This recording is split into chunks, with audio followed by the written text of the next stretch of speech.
નમસ્કાર વિદ્યાર્થી મિત્રો, વિડીયો જોઈ રહેલા ધોરણ 10ના તમામ વિદ્યાર્થી મિત્રોનું આપણા સૌની આ યુટ્યુબ ચેનલમાં સ્વાગત છે। મિત્રો, આપણે પાંચમા પ્રકરણમાં બધા મુદ્દાઓનો અભ્યાસ કર્યો। હવે જે મુદ્દાઓ આપણે ભણ્યા છીએ એ મુદ્દાઓ ઉપર આધારિત કેટલાક અગત્યના પ્રશ્નોની ચર્ચા આપણે આ તાસમાં કરવાના છીએ। એક તો પુસ્તકના પાન નંબર 90 પર 6 પ્રશ્નો આપ્યા છે, એની ચર્ચા કરીશું અને સ્વાધ્યાયના પ્રશ્નો પણ આપણે સોલ્વ કરીશું। અને આ બધા પ્રશ્નો ખૂબ અગત્યના છે પરીક્ષાની દ્રષ્ટિએ, એટલે બરાબર આ બધા પ્રશ્નોના જવાબો સમજી અને તમારે તૈયાર કરવાના થશે। હવે સૌથી પહેલાં આપણે વાત કરીએ પુસ્તકના પાન નંબર 90 પરના પ્રશ્નોની। તો પુસ્તકના પાન નંબર 90 પર પહેલો પ્રશ્ન છે કે આધુનિક આવર્ત કોષ્ટક મેન્ડેલિફના આવર્ત કોષ્ટકની વિસંગતતાઓ કેવી રીતે દૂર કરી શક્યું? તો આપણે મેન્ડેલિફના આવર્ત કોષ્ટકની વિસંગતતાઓનો અભ્યાસ કર્યો હતો અને મેન્ડેલિફના આવર્ત કોષ્ટકમાં જે વિસંગતતાઓ હતી, જેને આપણે ખામીઓ કહી શકીએ, તો એ ખામીઓ આધુનિક આવર્ત કોષ્ટકે દૂર કરેલી છે। હવે કઈ કઈ વિસંગતતાઓ આધુનિક આવર્ત કોષ્ટક રજૂ થવાથી દૂર થઈ? તો એમાં પહેલી છે કે સમસ્થાનિકોનું સ્થાન। તમે જુઓ કે સમસ્થાનિકોના પરમાણવીય ક્રમાંક સમાન છે, જ્યારે એમના પરમાણવીય દળ અલગ અલગ છે।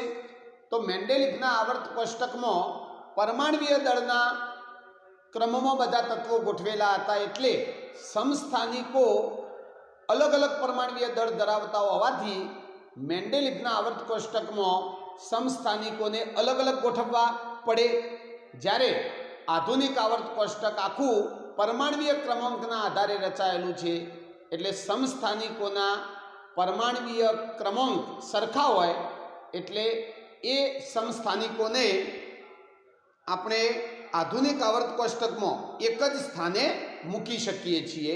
તો સમસ્થાનિકોની ગોઠવણી માટે આધુનિક આવર્ત કોષ્ટકમાં સ્પષ્ટ થઈ ગયું કે ભાઈ, દાખલા તરીકે હાઇડ્રોજનના 3 સમસ્થાનિકો છે, હાઇડ્રોજન, ડ્યુટેરિયમ અને ટ્રિટિયમ। હવે ત્રણેયનો પરમાણુ ક્રમાંક 1 છે, તો 1 નંબરના ખાનામાં જ આધુનિક આવર્ત કોષ્ટકના 1 નંબરના ખાનામાં આપણે 3 સમસ્થાનિકોને લખી શકીએ। પછી બીજી વિસંગતતા હતી કે કેટલાક સમાન તત્વોની જોડનું સ્થાન। કે મેન્ડેલિફના આવર્ત કોષ્ટકમાં બધા તત્વોને પરમાણવીય દળના ચડતા ક્રમમાં ગોઠવ્યા હતા, પણ મેન્ડેલિફે જ્યારે કોબાલ્ટ અને નિકલને ગોઠવવાની વાત કરી, કોબાલ્ટ અને નિકલને ગોઠવવાની વાત કરી, ત્યારે મેન્ડેલિફે કોબાલ્ટ અને નિકલને એક જ સમૂહમાં મૂક્યા હતા। તમે મેન્ડેલિફનું આવર્ત કોષ્ટક જુઓ તો છેલ્લા સમૂહની અંદર તમને જોવા મળશે, અને એમાં પણ કોબાલ્ટનો પરમાણવીય દળ વધારે હોવા છતાં મેન્ડેલિફે નિકલના આગળ મૂક્યું હતું, જે મેન્ડેલિફની ધારણા પ્રમાણે યોગ્ય હતું। હવે આધુનિક આવર્ત કોષ્ટક બન્યું ત્યારે આધુનિક આવર્ત કોષ્ટકમાં જે કોબાલ્ટ છે એનો પરમાણવીય ક્રમાંક 27 અને નિકલનો પરમાણવીય ક્રમાંક 28 મળ્યો, અને એમાં પણ આધુનિક આવર્ત કોષ્ટકમાં પણ કોબાલ્ટ આગળ છે અને નિકલ પાછળ છે, પણ આધુનિક આવર્ત કોષ્ટકમાં પરમાણવીય ક્રમના ચડતા ક્રમમાં કોબાલ્ટ અને નિકલની ગોઠવણી બિલકુલ સાચી છે, જ્યારે મેન્ડેલિફના આવર્ત કોષ્ટકમાં આપણે જોઈએ તો કોબાલ્ટ અને નિકલની ગોઠવણીમાં પરમાણવીય દળનો ચડતો ક્રમ જોવા મળતો નથી, અને મેન્ડેલિફના આવર્ત કોષ્ટકમાં કોબાલ્ટ અને નિકલ એક જ સમૂહમાં છે, જ્યારે આધુનિક આવર્ત કોષ્ટકમાં કોબાલ્ટ અને નિકલ અલગ અલગ સમૂહમાં જોવા મળે છે। પછી ત્રીજી વિસંગતતા હતી નવા તત્વોની શોધ માટે અનિશ્ચિતતા। તમે જાણો છો કે ભાઈ, મેન્ડેલિફનું આખું આવર્ત કોષ્ટક પરમાણવીય દળના ચડતા ક્રમમાં તત્વોને ગોઠવીને બનાવેલું છે, જ્યારે આધુનિક આવર્ત કોષ્ટક પરમાણવીય ક્રમાંકના આધારે ગોઠવેલું છે, અને આધુનિક આવર્ત કોષ્ટકમાં પરમાણુના ક્રમ પૂર્ણાંક સંખ્યામાં 1, 2, 3, 4 એ રીતે વધતા જાય છે, અને આ પરમાણવીય ક્રમાંકનો વધારો નિયમિત છે, એક એક જેટલો જ પરમાણ્વીય ક્રમાંક વધતો જાય છે અને આધુનિક આવર્ત કોષ્ટકમાં 1 2 3 4 એમ કરી લાઇનસર 118 તત્વો ગોઠવી શકાય છે। જ્યારે મેન્ડેલિફના આવર્ત કોષ્ટકમાં પરમાણુ દળનો ચડતો ક્રમ હતો અને એ ચડતા ક્રમમાં અનિયમિતતા હતી। ચડતા ક્રમમાં જે વધારો થાય, પરમાણ્વીય દળમાં જે વધારો થાય એ નિયમિત હતો નહીં અને એના કારણે કોઈ બે તત્વોની વચ્ચે નવું કોઈ તત્વ હશે કે નહીં એ મેન્ડેલિફના આવર્ત કોષ્ટક પરથી કહી શકાય નહીં। જ્યારે આધુનિક આવર્ત કોષ્ટક ઉપરથી સ્પષ્ટ કહી શકાય કે ભાઈ આ બે તત્વોની વચ્ચે આવું કોઈ તત્વ હશે। દાખલા તરીકે 3 પરમાણુ ક્રમાંકવાળું તત્વ છે અને 5 પરમાણુ ક્રમાંકવાળું તત્વ છે, તો એક વાત નક્કી થઈ જાય કે ભાઈ 3 અને 5ની વચ્ચે એવું કોઈ તત્વ હોય જ કે જેનો પરમાણુ ક્રમાંક 4 હોય જ। એટલે આ એક મોટી વિસંગતતા હતી જે આધુનિક આવર્ત કોષ્ટકે દૂર કરી આપી। તો આ રીતે 3 વિસંગતતાઓ જે મેન્ડેલિફના આવર્ત કોષ્ટકમાં હતી એ આધુનિક આવર્ત કોષ્ટક બનવાના કારણે દૂર થઈ। હવે બીજો પ્રશ્ન છે તમારી ધારણા મુજબ મેગ્નેશિયમ જેવી રાસાયણિક પ્રક્રિયાઓ દર્શાવતા બે તત્વોના નામ આપો અને તમારી પસંદગીનો આધાર શું છે તે જણાવો। તો જુઓ, મેગ્નેશિયમ જેવી રચના ધરાવતા હોય એવા તત્વો તમને મેગ્નેશિયમ જે સમૂહની અંદર છે એ સમૂહમાંથી જ મળી જશે। તમે યાદ કરો બીજો સમૂહ, બીજા સમૂહની અંદર મેગ્નેશિયમ તત્વ આવે છે બીજા સમૂહમાં। તો બીજા સમૂહના તત્વો આપણે લખીએ, બીજો સમૂહ આધુનિક આવર્ત કોષ્ટકનો, તો બીજા સમૂહમાં આવશે પહેલું બેરિલિયમ, પછી આવશે મેગ્નેશિયમ। યાદ કરો આપણે બેટા માગે કાર સ્કૂટર બાપ રાજી, આ રીતે આપણે આખો સમૂહ યાદ રાખ્યો તો બેટા માગે કાર સ્કૂટર બાપ રાજી, બેરિલિયમ, મેગ્નેશિયમ, કેલ્શિયમ, સ્ટ્રોન્શિયમ, બેરિયમ અને રેડિયમ। હવે આ બધાની ઇલેક્ટ્રોન રચના તમે જોશો તો તમામની ઇલેક્ટ્રોન રચના જોતો આપણને એક વસ્તુ કોમન જોવા મળશે કે ભાઈ દરેકની બાહ્ય કક્ષામાં એક સરખા ઇલેક્ટ્રોન છે અને એ ઇલેક્ટ્રોનની સંખ્યા 2 છે। દાખલા તરીકે બેરિલિયમ, તો એની ઇલેક્ટ્રોન રચના થાય 2 2, મેગ્નેશિયમ 2 8 2, કેલ્શિયમ 2 8 8 2, પછી 2 8 8 18 2, 2 8 8 18 18 2 અને 2 8 8 18 18 32 2। તો તમે જોઈ શકો છો કે મેગ્નેશિયમના જેવા જ ગુણધર્મો આ બધા જ તત્વોના છે અને એનું કારણ છે કે તમામ તત્વોની બાહ્ય કક્ષામાં આ ઇલેક્ટ્રોન, બાહ્ય કક્ષાના ઇલેક્ટ્રોનની સંખ્યા સમાન છે, માટે આ બધા તત્વોના ગુણધર્મો પણ સમાન જ છે। અને આપણી પસંદગીનો આધાર શું છે, શાના આધારે આપણે આ બધા મેગ્નેશિયમ જેવા બીજા તત્વોને પસંદ કર્યા? તો આપણી પસંદગીનો આધાર છે તત્વોની ઇલેક્ટ્રોન રચના, અને ઇલેક્ટ્રોન રચનામાં પણ બાહ્ય કક્ષાના આધારે, બાહ્ય કક્ષામાં રહેલા ઇલેક્ટ્રોનની સંખ્યાના આધારે આપણે નક્કી કરી શકીએ છીએ કે ભાઈ મેગ્નેશિયમ જેવા સ્વભાવના તત્વો બીજા સમૂહનો બધો જ છે। પછી ત્રીજો પ્રશ્ન છે કે આ અગત્યનો પ્રશ્ન છે ત્રીજો, બરાબર ધ્યાન આપજો। ત્રીજો પ્રશ્ન છે કે નામ આપો। હવે એના અંદર 3 પ્રશ્નો પૂછેલા છે। પહેલો પ્રશ્ન એ તમને કહે છે કે ભાઈ 3 તત્વો કે જેમની બાહ્ય કક્ષામાં એક ઇલેક્ટ્રોન હોય। તો જુઓ તમે આધુનિક આવર્ત કોષ્ટકમાં પહેલા સમૂહને યાદ કરો।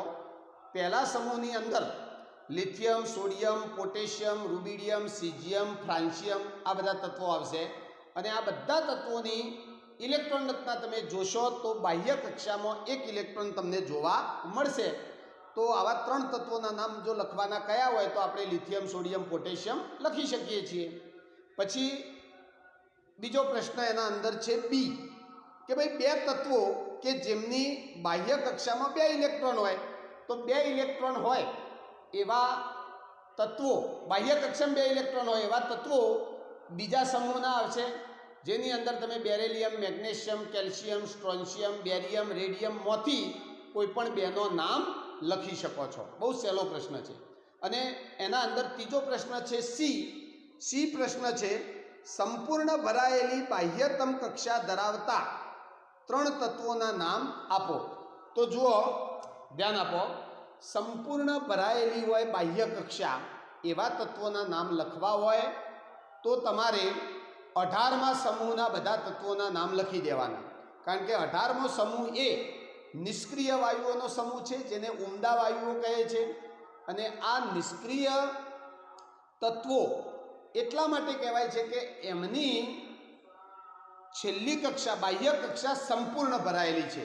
તમે જુઓ, 18મા સમૂહના તત્વોની ઇલેક્ટ્રોન રચના જુઓ તો પણ ખ્યાલ આવી જાય. 18મા સમૂહના તત્વોમાં helium, neon, argon, krypton, xenon, radon આ બધા તત્વો આવશે. તો તમે ઇલેક્ટ્રોન રચના જુઓ તો હિલિયમ, એની ઇલેક્ટ્રોન રચના 2. હવે હિલિયમમાં એક જ પહેલી કક્ષા જ છે અને એક કક્ષા સંપૂર્ણ ભરાયેલી છે. પ્રથમ કક્ષાની કેપેસિટી 2 ઇલેક્ટ્રોન સમાવવાની હોય તો 2 સમાયેલા છે એટલે સંપૂર્ણ ભરાયેલી છે. પછી નિયોન 2 8, નિયોન પાસે 2 કક્ષાઓ છે, બંને સંપૂર્ણ ભરાયેલી છે. સંપૂર્ણ ભરાયેલી એટલે જે કક્ષામાં જેટલા ઇલેક્ટ્રોન સમાવવાની ક્ષમતા હોય એટલા પૂરેપૂરા સમાયેલા હોય તો એ સંપૂર્ણ ભરાયેલી કક્ષા કહેવાય. અને એ નિયોનમાં પણ છે. આર્ગોનમાં જુઓ તો 2 8 8, ક્રિપ્ટોનમાં જુઓ તો 2 8 8 18. તો આ રીતે આપણે આવા 18મા સમૂહના તત્વોના નામ આ પ્રશ્નના જવાબમાં લખી શકીએ છીએ. ત્યાર પછી આગળનો નવો પ્રશ્ન જુઓ. આગળનો પ્રશ્ન ચોથો જુઓ. ચોથા પ્રશ્નમાં તમને 2 પ્રશ્નો પૂછેલા છે. એમાં પહેલો પ્રશ્ન કહે છે કે લિથિયમ, સોડિયમ, પોટેશિયમ આ બધી ધાતુઓ છે જે પાણી સાથે પ્રક્રિયા કરી હાઇડ્રોજન વાયુ મુક્ત કરે છે. આ તત્વોના પરમાણુઓમાં કોઈ સમાનતા છે?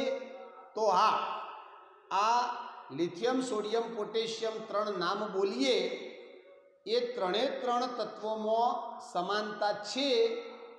એક તો આ 3 તત્વો પહેલા સમૂહના છે અને પહેલા સમૂહના તત્વો હોવાના કારણે આ 3 તત્વોની બાહ્ય કક્ષામાં 1 ઇલેક્ટ્રોન છે.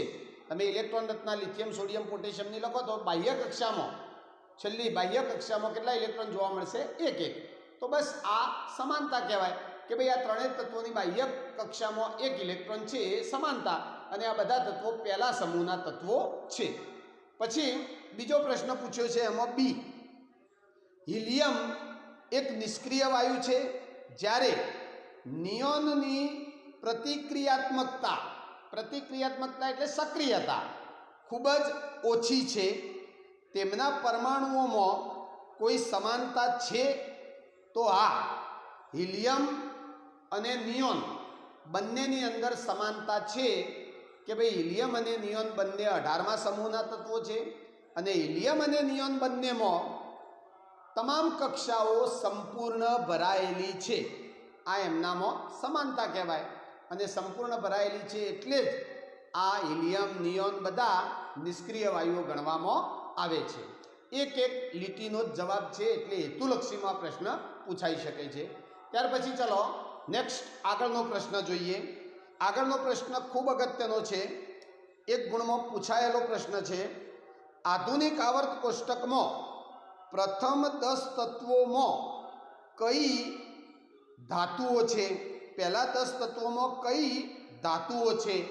આપણે ચલો આ પ્રશ્નનો જવાબ જોઈએ. તો આધુનિક આવર્ત કોષ્ટકમાં પહેલો 10 તત્વો લખીએ અને એ 10માંથી ધાતુ તત્વો કયો એ આપણે શોધી કાઢીએ. તો 1 થી 10 નંબરના તત્વો લખી દઈએ. પહેલું હાઇડ્રોજન, હાહિલિબે બોકાના ઓફ્લોની. આ રીતે યાદ રાખી શકો 10 તત્વો. હા એટલે હાઇડ્રોજન, હી લી બે બો કા ના ઓ ફ્લો ની. જુઓ, hydrogen, helium, lithium, beryllium, boron, carbon, nitrogen, oxygen, fluorine અને નિયોન આ પહેલા 10 તત્વો. એમાંથી ધાતુઓ કઈ કઈ છે, ધાતુ તત્વો કયો કયો? તો જુઓ, આમાં ધાતુ તત્વો યાદ રાખજો. તમે આધુનિક આવર્ત કોષ્ટકના બધા વિભાગો સમજ્યા હોય તો પણ તમે આ પ્રશ્નનો જવાબ આપી શકો. આધુનિક આવર્ત કોષ્ટકમાં એસ વિભાગ, પી વિભાગ, ડી વિભાગ અને નીચે આવે છે એફ વિભાગ. હવે તમે જુઓ તો આમાં એસ વિભાગની અંદર કયા તત્વો આવી જાય? તો એસ વિભાગની અંદર હાઇડ્રોજન આવી જાય, લિથિયમ આવી જાય, બેરિલિયમ આવી જાય. બરાબર? કોઈ હાઇડ્રોજન આવી જાય, પછી અહીંયા લિથિયમ આવી જાય, લિથિયમના બાજુમાં શું આવી જાય? બેરિલિયમ આવી જાય. તો આ ત્રણ તત્વો એસ વિભાગમાં આવશે અને બાકીના બધા તત્વો રહ્યા એ પી વિભાગમાં આવે છે. હવે આપણે જાણીએ છીએ કે ધાતુ તત્વો એસ વિભાગમાં જોવા મળે છે. તો આ ત્રણ તત્વો આપણી પાસે છે, એમાંથી ધાત્વીય લક્ષણ ધાતુ તત્વો કયા કયા છે? તો જુઓ, હાઇડ્રોજન તત્વ જે છે એનું આવર્ત કોષ્ટકમાં સ્થાન હજુ સુધી નિશ્ચિત થઈ શક્યું નથી. આપણે આધુનિક આવર્ત કોષ્ટકમાં હાઇડ્રોજનને પહેલા સમૂહમાં લખીએ છીએ, બાકી આપણે ભણી ગયા છીએ કે ભાઈ હાઇડ્રોજનનું સ્થાન હજુ અનિશ્ચિત છે, એટલે હાઇડ્રોજનને આપણે ધાતુમાં લઈ શકીએ નહીં. તો હવે આપણી પાસે બાકી રહેશે બે તત્વો, લિથિયમ અને બેરિલિયમ. આ આપણો જવાબ છે. ખાસ ધ્યાન રાખજો, હેતુલક્ષીમાં પૂછાય કે ભાઈ પહેલા 10 તત્વોમાં ધાતુ તત્વો કયો? તો બે જ, એક લિથિયમ અને બીજું બેરિલિયમ. લિથિયમ અને બેરિલિયમ થશે. બરાબર? જો વિદ્યાર્થી મિત્રો, છેલ્લો પ્રશ્ન જુઓ. છેલ્લો પ્રશ્ન, આવર્ત કોષ્ટકમાં તત્વોના સ્થાનને ધ્યાનમાં લેતો નીચે દર્શાવેલા તત્વો પૈકી કયું તત્વ તમારી ધારણા અનુસાર સૌથી વધુ ધાત્વીય લક્ષણ ધરાવે છે? હવે તમને 5 તત્વો આપેલા છે. Ga એટલે ગેલિયમ, Ge એટલે જર્મેનિયમ, As એટલે આર્સેનિક, Ag એટલે સિલિનિયમ, Be એટલે બેરિલિયમ. હવે આ 5 તત્વોમાં સૌથી વધુ ધાત્વીય લક્ષણ ધરાવતા હોય એવા તત્વો કયા? તો જરા તમે આધુનિક આવર્ત કોષ્ટક જુઓ તો તમે જાણો છો કે આધુનિક આવર્ત કોષ્ટકમાં પહેલો ને બીજો સમૂહ છે એ ધાતુ તત્વોનો છે અને સામેની બાજુ પી વિભાગ જેમાં 13 થી 18 નંબરના સમૂહ આવે છે, એ સમૂહની અંદર ધાતુ, અધાતુ અને અર્ધધાતુ તત્વોનો સમાવેશ થાય છે. હવે આપણે આવર્તમાં ડાબેથી જમણે જઈએ એમ ધાત્વીય લક્ષણ ઘટતું જાય છે અને સમૂહમાં ઉપરથી નીચે જઈએ એમ ધાત્વીય લક્ષણ વધતું જાય છે. તો તમે જે તમને પ્રશ્નમાં 5 તત્વો આપેલા છે એમાં ડાબેથી જમણે જઈએ એમ ધાત્વીય લક્ષણ ઘટતું જશે, તો એનો મતલબ થાય કે ડાબી બાજુ જે તત્વ હશે એ વધુ ધાત્વીય લક્ષણ ધરાવતું હશે. તો એક તો જવાબ આવશે બેરિલિયમ અને બીજું આવશે ગેલિયમ. ગેલિયમ તમે જુઓ કે 13મા, 14મા, 15મા અને 16મા સમૂહનો 4 તત્વો લાઇનમાં છે. ગેલિયમ, જર્મેનિયમ, આર્સેનિક અને સિલિનિયમ. એમાં ગેલિયમ ધાત્વીય લક્ષણ ધરાવે છે અને ગેલિયમથી તમે આગળ વધતા વધતા એસી તરફ જશો એમ ધાત્વીય લક્ષણ ઓછું થતું જશે. તો ફાઇનલી તમારો જવાબ આવશે ગેલિયમ અને બેરિલિયમ. આ બે તત્વો ધાત્વીય લક્ષણ ધરાવે છે. જો વિદ્યાર્થી મિત્રો, હવે આપણે આ પ્રકરણના સ્વાધ્યાયના કેટલાક પ્રશ્નોનું સોલ્યુશન કરીએ. તો સ્વાધ્યાયની અંદર પહેલો પ્રશ્ન આપેલો છે કે આવર્ત કોષ્ટકમાં ડાબીથી જમણી તરફ જતો બદલાતા લક્ષણ વિશે નીચેના વિધાનો પૈકી કયું વિધાન સાચું નથી? સાચું નથી એટલે ખોટું વિધાન પસંદ કરવાનું છે. હવે તમને 4 વિકલ્પો આ પ્રમાણે આપેલા છે. પહેલો વિકલ્પ છે તત્વોનો ધાત્વીય ગુણ ઘટતો જાય છે. બીજો વિકલ્પ છે સંયોજકતા ઇલેક્ટ્રોનની સંખ્યા વધતી જાય છે. ત્રીજો વિકલ્પ છે પરમાણુઓ સહેલાઈથી તેમના ઇલેક્ટ્રોન ગુમાવે છે. અને ચોથો વિકલ્પ છે ઓક્સાઇડ વધુ એસિડિક બને છે। હવે તમે જુઓ કે પહેલો વિકલ્પ છે ભાઈ તત્વોનો ધાત્વીય ગુણ ઘટતો જાય છે, એ તો સાચું જ છે। આપણે ભણી ગયા છીએ કે ભાઈ ડાબેથી જમણે જઈએ એમ ધાત્વીય ગુણ ઘટતો જાય, તો એ તો વિધાન સાચું છે। બીજો વિકલ્પ છે કે સંયોજકતા ઇલેક્ટ્રોનની સંખ્યા વધતી જાય છે, તો એ પણ સાચું છે। ડાબેથી જમણે જઈએ એમ બાહ્ય કક્ષામાં ઇલેક્ટ્રોનની સંખ્યા વધતી જાય છે, એટલે એ પણ સાચો વિકલ્પ છે। ત્રીજો વિકલ્પ છે કે ભાઈ પરમાણુઓ સહેલાઈથી એમના ઇલેક્ટ્રોન ગુમાવે છે, એ ખોટું, કારણ કે આપણે ડાબેથી જમણે જઈએ તેમ પરમાણુનું કદ ઘટતું જાય છે, અને પરમાણુનું કદ ઘટી જાય એટલે કેન્દ્રનું પેલી બાહ્ય કક્ષામાં જે ઇલેક્ટ્રોન હોય એના તરફ આકર્ષણ બહુ પ્રબળ થતું જાય, એટલે સહેલાઈથી ઇલેક્ટ્રોન દૂર કરી શકાય નહીં। તો જવાબ આવશે વિકલ્પ સી, અને વિકલ્પ સીમાં જે વિધાન આપ્યું છે સાચું નથી, એટલે પહેલાનો જવાબ થશે સી। પછી બીજો પ્રશ્ન પૂછ્યો છે તત્વ એક્સ એ XCl2 સૂત્ર ધરાવતો ક્લોરાઇડ બનાવે છે, જે ઊંચું ગલનબિંદુ ધરાવતો ઘન પદાર્થ છે। એક્સ મહદ અંશે એવા સમાન સમૂહમાં હશે કે જેમાં ખાલી જગ્યા હશે। હવે ચાર વિકલ્પો તમને આપેલા છે, એ ચાર વિકલ્પોમાં પહેલો વિકલ્પ છે Na એટલે કે સોડિયમ, બીજો વિકલ્પ છે Mg મેગ્નેશિયમ, ત્રીજો એલ્યુમિનિયમ અને ચોથો Si એટલે સિલિકોન। હવે તમે જુઓ, સમજો, તત્વ X કેવું સંયોજન બનાવે છે? XCl2। હવે આ XCl2 સંયોજનમાં તમે જોશો તો X જે છે એ +2 આયન હશે, અને Cl છે એ -2 વીજભાર ધરાવતો આયન હશે। આ ધન વીજભાર ધરાવતો ધન આયન અને આ ઋણ વીજભાર ધરાવતો ઋણ આયન હશે। હવે તમારે X તરીકે કયું તત્વ હોઈ શકે એ શોધવાનું છે। તો જુઓ તમે, X ના ઉપર +2 છે, એ શું દર્શાવે છે કે ભાઈ X 2 ઇલેક્ટ્રોન આપવાની વૃત્તિ ધરાવે છે। હવે તમારે ચાર વિકલ્પોમાંથી શોધી કાઢવાનું કે કયું તત્વ 2 ઇલેક્ટ્રોન આપવાની વૃત્તિ ધરાવે છે।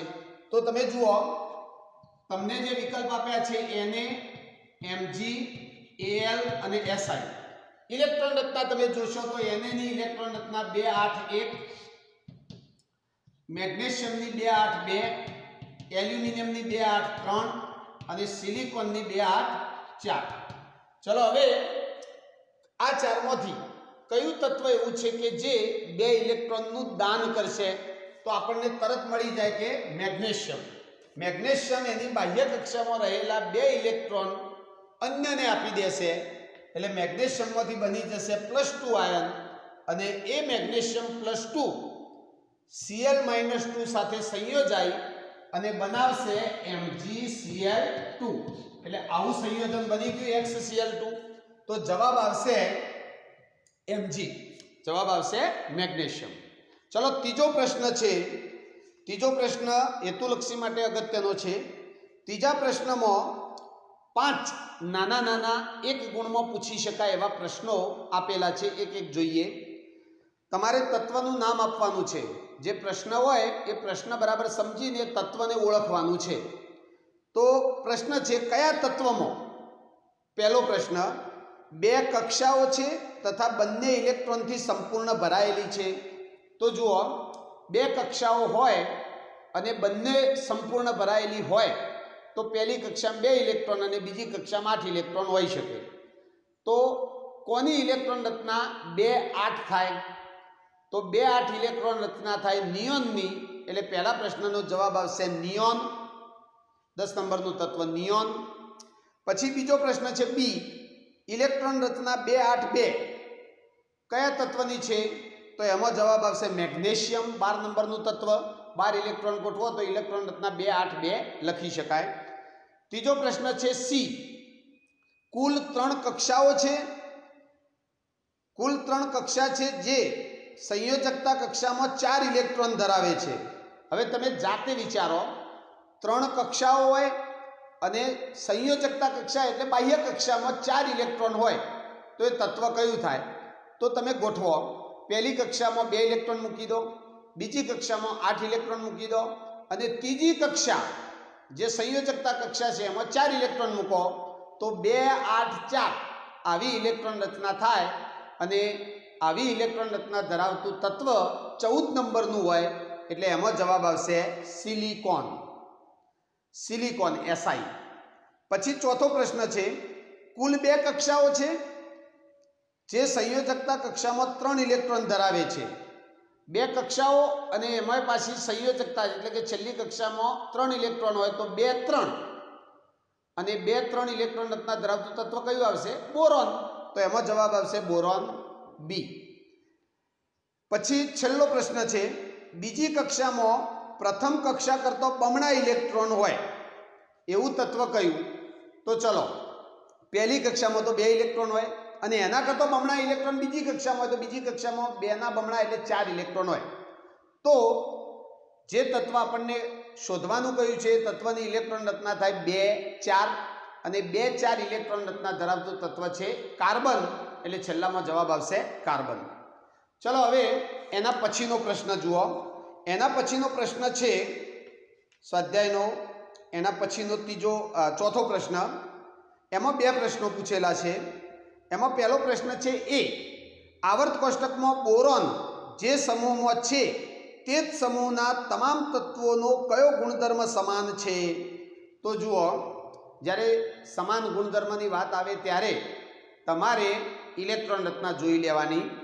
જે સમૂહમાં બોરોન છે એ સમૂહના અન્ય તત્વોમાં કઈ સમાનતા હશે? તો બોરોનની ઇલેક્ટ્રોન રચના થાય 2 3 એટલે બોરોનની બાહ્ય કક્ષામાં ઇલેક્ટ્રોનની સંખ્યા છે 3. હવે બોરોનના સમૂહમાં જે બાકીના તત્વો આવેલા છે એ બધા તત્વોની છેલ્લી કક્ષામાં 3 ઇલેક્ટ્રોન આવેલા હશે અને આ બોરોન જેવા તત્વો 3 ઇલેક્ટ્રોન દાન કરવાની વૃત્તિ ધરાવે છે એટલે એમની સંયોજકતા 3 થાય. તો બોરોનના સમૂહમાં જે તત્વો હશે એ બધા તત્વોની સંયોજકતા 3 થશે.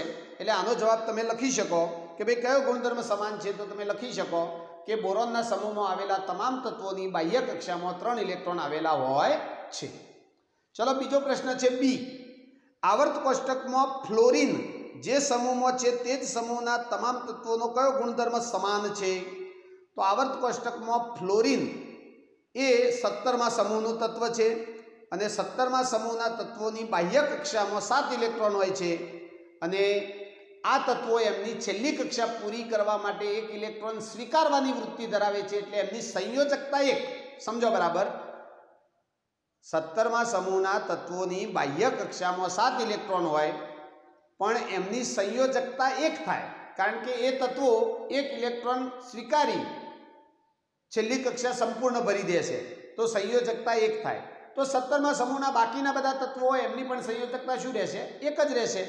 એટલે સમાન ગુણધર્મ કયો થયો કે ભાઈ 17મા સમૂહના ફ્લોરિન જેવા બધા તત્વોની સંયોજકતા 1 થાય. ચલો પછી 5મો પ્રશ્ન જુઓ. 5મા પ્રશ્નમાં તમને 2 પ્રશ્નો પૂછેલા છે, બહુ સહેલા છે. એક પરમાણુની ઇલેક્ટ્રોન રચના 2 8 7 છે. હવે પહેલો પ્રશ્ન એમાંથી એ કે ભાઈ આ તત્વનો પરમાણ્વીય ક્રમાંક કેટલો? તો 2 8 7 ઇલેક્ટ્રોન રચના ઉપરથી સીધો સરવાળો કરીએ 2 + 8 + 7 એટલે જવાબ મળશે 17. તો તત્વનો પરમાણુ ક્રમાંક આવશે 17. અને બીજો પ્રશ્ન પૂછ્યો છે, નીચેના પૈકી કયા તત્વ સાથે તે રાસાયણિક રીતે સમાનતા ધરાવતું હશે? તો એમાં વિકલ્પ આપેલા છે N એટલે કે નાઇટ્રોજન, F ફ્લોરિન, P એટલે ફોસ્ફરસ અને Ar એટલે આર્ગોન. એમના પરમાણ્વીય ક્રમાંક પણ કૌંસમાં આપેલા છે. તમે પરમાણ્વીય ક્રમાંક ઉપરથી ઇલેક્ટ્રોન રચનાઓ લખો તો 2 8 7 એ તો પ્રશ્નમાં આપેલું છે અને 2 8 7માં બાહ્ય કક્ષામાં 7 ઇલેક્ટ્રોન છે. તો તમને જે 4 વિકલ્પો આપ્યા છે એમાં કોની ઇલેક્ટ્રોન રચનામાં બાહ્ય કક્ષામાં 7 ઇલેક્ટ્રોન જોવા મળશે? તો જુઓ, નાઇટ્રોજનની તમે લખો તો શું થશે? 2 5 બાહ્ય કક્ષામાં 5 છે એટલે એ તો જવાબ આવશે નહીં. ફ્લોરિન જેમનો પરમાણુ ક્રમાંક 9 છે, ઇલેક્ટ્રોન રચના થાય 2 7. તો જુઓ 2 7 એટલે છેલ્લી બાહ્ય કક્ષામાં 7 ઇલેક્ટ્રોન આવી ગયા. તો જવાબ આવશે ફ્લોરિન. જવાબ આવશે ફ્લોરિન. બાકીના બે તત્વો તમે ચેક કરો. ફોસ્ફરસ 15 નંબરનું તત્વ છે, એની ઇલેક્ટ્રોન રચના થાય 2 8 5.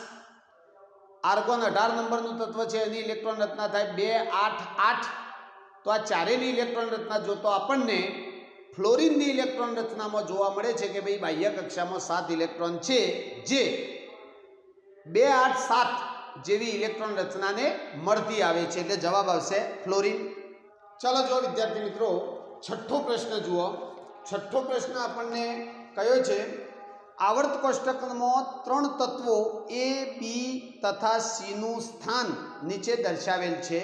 હવે તમને નીચે સમૂહ 16માં ચોથા નંબરે B તત્વ આપેલું છે અને બાજુમાં સમૂહ 17ની અંદર બીજા નંબરમાં A તત્વ અને ચોથા નંબરમાં C તત્વ આપેલું છે. હવે તમારે આ સમૂહ 16 અને 17માં આપેલા 3 તત્વો A, B, C નું સ્થાન જોઈને 4 પ્રશ્નોના જવાબ આપવાના છે. એમાંથી પહેલો પ્રશ્ન છે એ તત્વ એ ધાતુ કે અધાતુ? તો આપણે જોઈ શકીએ છીએ કે તત્વ એ 17મા સમૂહનું છે અને ઉપર તરફ આવેલું છે, એટલે અધાતુ તત્વ હશે. અને 17મા સમૂહના જે તત્વો હોય એમની તમે ઇલેક્ટ્રોન રચના જોશો તો એ બધા તત્વો એક ઇલેક્ટ્રોન મેળવીને પોતાની અષ્ટક રચના પૂર્ણ કરે છે અને ઇલેક્ટ્રોન મેળવવાની વૃત્તિ ધરાવતા હોય તત્વોને આપણે અધાતુ તત્વ કહીએ છીએ.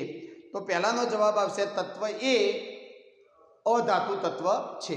બીજો પ્રશ્ન છે કે તત્વ એની સરખામણીમાં તત્વ સી વધુ પ્રતિક્રિયાત્મક છે કે ઓછું? તો જો આનો સ્પષ્ટ જવાબ આપવો હોય તો બે રીતે આપી શકાય કે ભાઈ તત્વ એની સરખામણીમાં તત્વ સીની પ્રતિક્રિયાત્મકતા ઓછી પણ હોય અને વધારે પણ થાય. ક્યારે ઓછી થાય ક્યારે વધારે થાય એ સમજવાનું છે. તો જુઓ તમે આનો જવાબ બરાબર સમજજો કે આપણે જાણીએ છીએ કે ભાઈ સમૂહમાં ઉપરથી નીચે જઈએ. આપણે વાત કરીશું 17મા સમૂહમાં આપેલા તત્વ એ અને તત્વ સીનું. તો એ ઉપર છે અને સી નીચે છે. ચલો સમૂહમાં ઉપરથી નીચે જઈએ એટલે એથી સી તરફ જઈ રહ્યા છીએ. સમૂહમાં ઉપરથી નીચે જઈએ એમ પરમાણુનું કદ વધે છે. પરમાણુનું કદ વધે એટલે કેન્દ્રથી ઇલેક્ટ્રોનનું આકર્ષણ ઘટી જાય અને કેન્દ્રથી ઇલેક્ટ્રોનનું આકર્ષણ ઘટી જાય એટલે નવો જે દાખલ થતો ઇલેક્ટ્રોન હોય એ ઇલેક્ટ્રોન સરળતાથી દાખલ થઈ શકે નહીં, કારણ કે કેન્દ્ર નવા દાખલ થતા ઇલેક્ટ્રોનને બરાબર આકર્ષી શકે નહીં. તો એ કદના આધારે આપણે જોઈએ અને નવો દાખલ થતો ઇલેક્ટ્રોન છે એના આકર્ષણની વાતને ધ્યાનમાં રાખીએ તો આપણે કહી શકીએ કે ભાઈ તત્વ સીની સક્રિયતા તત્વ એ કરતો ઓછી છે, કારણ કે તત્વ સીનું કદ પરમાણ્વીય કદ મોટું છે તત્વ એના કરતો. હવે આ તો ઋણ આયન બનાવવાની વાત થઈ, કારણ કે આમાંય 17મા સમૂહના તત્વો ઋણ આયન બનાવવાની વૃત્તિ ધરાવે છે અને ઋણ આયન બનાવવાની વૃત્તિના આધારે જો જવાબ આપીએ તો જવાબ આવો જ લખી શકાય. એક જ જવાબ લખવો હોય તો આ જ લખી શકાય કે ભાઈ તત્વ સીની સક્રિયતા તત્વ એ કરતો ઓછી છે. હવે ઇલેક્ટ્રોન ગુમાવીને જો ધન આયન બનાવવાની વાત કરવી હોય તો એમાં આનાથી બિલકુલ ઉલટું થઈ જાય.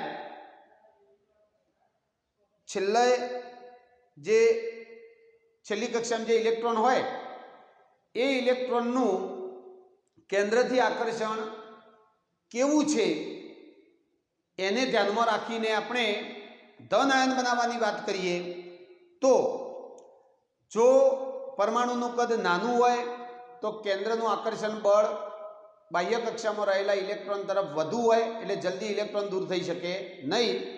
જ્યારે કદ મોટું હોય તો બાહ્ય કક્ષામાં રહેલો ઇલેક્ટ્રોન સરળતાથી દૂર થઈ શકે. માટે આવી બાબત ધ્યાનમાં રાખીએ ધન આયન બનાવવાની તો સીની સક્રિયતા તત્વ એ કરતો કેવી થાય? વધુ થઈ જાય. હવે તમારે આ બેમાંથી પરીક્ષામાં પૂછાય તો કયો જવાબ લખવાનો? તો જવાબ તમારે લખવાનો કે ભાઈ તત્વ સીની સક્રિયતા તત્વ એ કરતો ઓછી છે, કારણ કે 17મા સમૂહના તત્વો ઇલેક્ટ્રોન મેળવીને ઋણ આયન બનાવવાની જ વૃત્તિ ધરાવે છે, એટલે સીની સક્રિયતા તત્વ એ કરતો ઓછી છે. ચલો હવે એના પછીનો 7મો પ્રશ્ન જોઈએ. સોરી, હજુ 2 પ્રશ્નો બાકી છે એમાં, બરાબર. તો ચલો એમાં જોઈએ પ્રશ્ન સીનો જવાબ. સીમાં કયું છે? તત્વ સીનું કદ તત્વ બી કરતો મોટું હશે કે નાનું? તો બી અને સીમાં જુઓ, બી અને સી એક જ આવર્તમાં આવેલા છે. એક તત્વ બી 16મા સમૂહનું છે અને 17મા સમૂહમાં છે સી.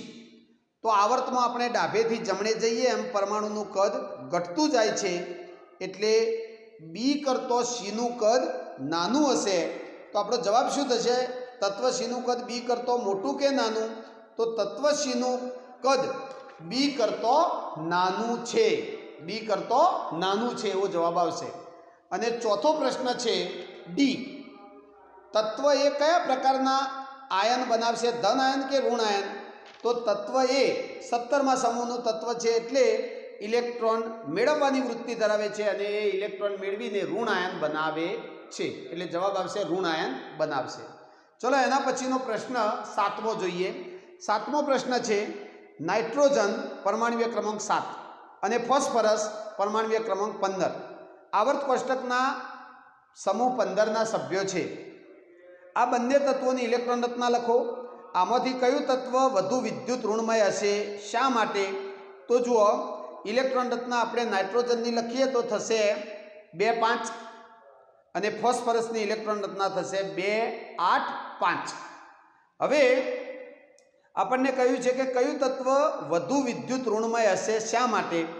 તો નાઇટ્રોજન એ ફોસ્ફરસ કરતો વધુ વિદ્યુત ઋણમય તત્વ છે, કારણ કે સમૂહમાં ઉપરથી નીચે જઈએ એમ વિદ્યુત ઋણતા ઘટે છે, વિદ્યુત ઋણતા ઘટે છે. ચલો એના પછીનો પ્રશ્ન 8મો. પરમાણુની ઇલેક્ટ્રોન રચના તેના આધુનિક આવર્ત કોષ્ટકના સ્થાન સાથે શો સંબંધ છે? એટલે કે ઇલેક્ટ્રોન રચનાને આધુનિક આવર્ત કોષ્ટકના સ્થાન સાથે શું સંબંધ છે? તો તમે જુઓ, આવર્ત કોષ્ટકમાં તત્વનું સ્થાન તત્વની ઇલેક્ટ્રોન રચના ઉપર આધાર રાખે છે અને ઇલેક્ટ્રોન રચનામાં દર્શાવેલ સંયોજકતા ઇલેક્ટ્રોન દ્વારા તત્વ કયા સમૂહમાં આવેલું છે એ નક્કી કરવામાં મદદરૂપ થાય છે. હવે સમજીએ, ઉદાહરણથી સારી સમજણ પડશે. દાખલા તરીકે સોડિયમ છે. ચલો તમે 11 નંબરનું તત્વ સોડિયમ લો, એની ઇલેક્ટ્રોન રચના લખો તો 2 8 1. હવે જોજો, એમાં 3 કક્ષાઓ આવી જાય. પહેલી કક્ષામાં 2 ઇલેક્ટ્રોન, બીજી કક્ષામાં 8 ઇલેક્ટ્રોન અને ત્રીજી કક્ષામાં 1 ઇલેક્ટ્રોન રહેલો છે. હવે આ ઇલેક્ટ્રોન રચના ઉપરથી આપણે તત્વનું સ્થાન નક્કી કરી શકીએ છીએ. તમે જુઓ કે ભાઈ સોડિયમમાં છેલ્લી જે કક્ષા છે, જેને આપણે બાહ્ય કક્ષા અથવા સંયોજકતા કક્ષા કહીએ, એમાં ઇલેક્ટ્રોનની સંખ્યા 1 છે. એના ઉપરથી કહી શકીએ કે આ તત્વ સમૂહ 1નું તત્વ છે. સોડિયમ કયા સમૂહનું તત્વ છે? 1 નંબરનું. ઇલેક્ટ્રોન રચનામાં છેલ્લી કક્ષામાં 1 ઇલેક્ટ્રોન છે, એટલે આનો સમૂહ થશે 1 અને આવર્ત પણ નક્કી થઈ જાય. તમે સોડિયમની ઇલેક્ટ્રોન રચના જુઓ તો એમાં કુલ કેટલી કક્ષાઓ? 3 કક્ષાઓ છે. 2 8 1 3 કુલ કક્ષાઓ છે. તો જેટલી કક્ષાઓ એ એનો આવર્તનો નંબર કહેવાય, એટલે સોડિયમ ત્રીજા આવર્તનું તત્વ છે. આમે કોઈ પણ તત્વનું આધુનિક આવર્ત કોષ્ટકમાં સ્થાન નક્કી કરવું હોય તો સ્થાન નક્કી કરવા માટે એટલું જ નક્કી કરવાનું કે ભાઈ આ તત્વ કયા સમૂહમાં આવશે અને કયા આવર્તમાં આવશે. તો ઇલેક્ટ્રોન રચના ઉપરથી તમે કોઈ પણ તત્વના સમૂહ અને આવર્તને તરત ઓળખી શકો છો અને એનું સ્થાન નક્કી કરી શકો છો. જો વિદ્યાર્થી મિત્રો, હવે સ્વાધ્યાયનો પ્રશ્ન 9મો જોઈએ કે આધુનિક આવર્ત કોષ્ટકમાં કેલ્શિયમની ચારે તરફ, કેલ્શિયમનો પરમાણ્વીય ક્રમાંક 20 છે, કેલ્શિયમની ચારે તરફ 12 19 21 તથા 38 પરમાણ્વીય ક્રમાંક ધરાવતા તત્વો રહેલા છે. આમાંથી કયા તત્વોના ભૌતિક અને રાસાયણિક ગુણધર્મો કેલ્શિયમ જેવા છે? તો તમે ઇલેક્ટ્રોન રચના લખો એટલે તમને ખબર પડી જાય કે ભાઈ કોના ગુણધર્મો કેલ્શિયમ જેવા છે, 20 નંબરના તત્વ જેવા છે. હવે તમે ઇલેક્ટ્રોન રચના જુઓ કે ભાઈ 12 નંબર, 19 નંબર, 21 નંબર અને 38 નંબર આર્યા જે પરમાણુઓ છે એમાંથી પહેલો લઈએ 12 નંબરનો પરમાણુ મેગ્નેશિયમ, તો એની ઇલેક્ટ્રોન રચના થાય 2 8 2. પછી 19 નંબરનો પોટેશિયમ, જેની ઇલેક્ટ્રોન રચના થાય 2 8 8 1. પછી 21 નંબરનું સ્કેન્ડિયમ, જેની ઇલેક્ટ્રોન રચના થાય 2 8 8 3. અને 38 નંબરનું તત્વ સ્ટ્રોન્શિયમ, જેની ઇલેક્ટ્રોન રચના થાય 2 8 18 2 8 8 18 2. બરાબર.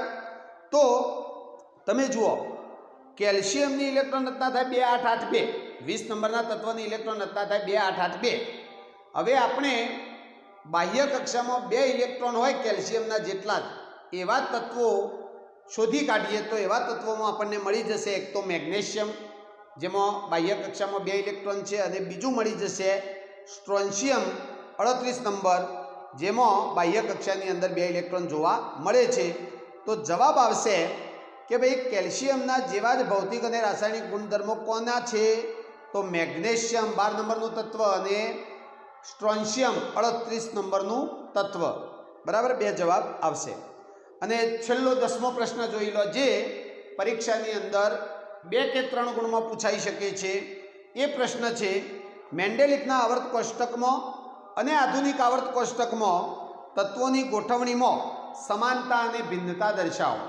તો આપણને મેન્ડેલિફના આવર્ત કોષ્ટક અને આધુનિક આવર્ત કોષ્ટકનો તફાવત પૂછ્યો છે. ચલો એ તફાવતનો એક એક મુદ્દો જોઈએ. તો તમે જુઓ કે મેન્ડેલિફના આવર્ત કોષ્ટકમાં તમે જોશો કે ભાઈ 7 આવર્તો છે અને 8 સમૂહો છે. જ્યારે આધુનિક આવર્ત કોષ્ટકમાં આપણે જાણીએ છીએ કે આવર્તોની સંખ્યા 7, જ્યારે સમૂહની સંખ્યા કેટલી છે? 18 છે. આ મોટો તફાવત થયો. બીજો તફાવત છે કે મેન્ડેલિફના આવર્ત કોષ્ટકમાં બધા તત્વોની ગોઠવણી પરમાણ્વીય દળના આધારે કરેલી છે, જ્યારે આધુનિક આવર્ત કોષ્ટકમાં તત્વોની ગોઠવણી પરમાણ્વીય ક્રમાંકના આધારે કરવામાં આવેલી છે. આ મોટો તફાવત. ત્રીજો તફાવત છે કે ભાઈ મેન્ડેલિફના આવર્ત કોષ્ટકમાં સંક્રાંતિ તત્વો માટે કોઈ અલગ સ્થાન નથી, જ્યારે આધુનિક આવર્ત કોષ્ટકમાં સંક્રાંતિ તત્વોને ગોઠવવા માટે આખો ડી વિભાગ આખો અલગથી બનાવેલો છે. તો આ ત્રીજો તફાવત થયો. ચોથો તફાવત છે કે ભાઈ મેન્ડેલિફના આવર્ત કોષ્ટક પરથી આવર્તનો ક્રમ અને સમૂહના ક્રમની આગાહી કરી શકાતી નથી, જ્યારે આધુનિક આવર્ત કોષ્ટકમાં તમે તત્વના આવર્તનો ક્રમ અને સમૂહના ક્રમની આગાહી સરળતાથી કરી શકો છો કે ભાઈ કોઈ તત્વ હોય તો એ કયા આવર્તનું કયા સમૂહનું છે ચોક્કસ આગાહી કરી શકાય છે. ત્યાર પછી બીજો એક તફાવત છે કે મેન્ડેલિફના આવર્ત કોષ્ટકમાં કેટલીક ખામીઓ છે, ક્ષતિઓ છે, જ્યારે આધુનિક આવર્ત કોષ્ટક એ લગભગ ક્ષતિરહિત છે, કોઈ ભૂલ છે નહીં. તો આવા તફાવત આપણને મેન્ડેલિફના આવર્ત કોષ્ટકમાં અને આધુનિક આવર્ત કોષ્ટકમાં જોવા મળે છે.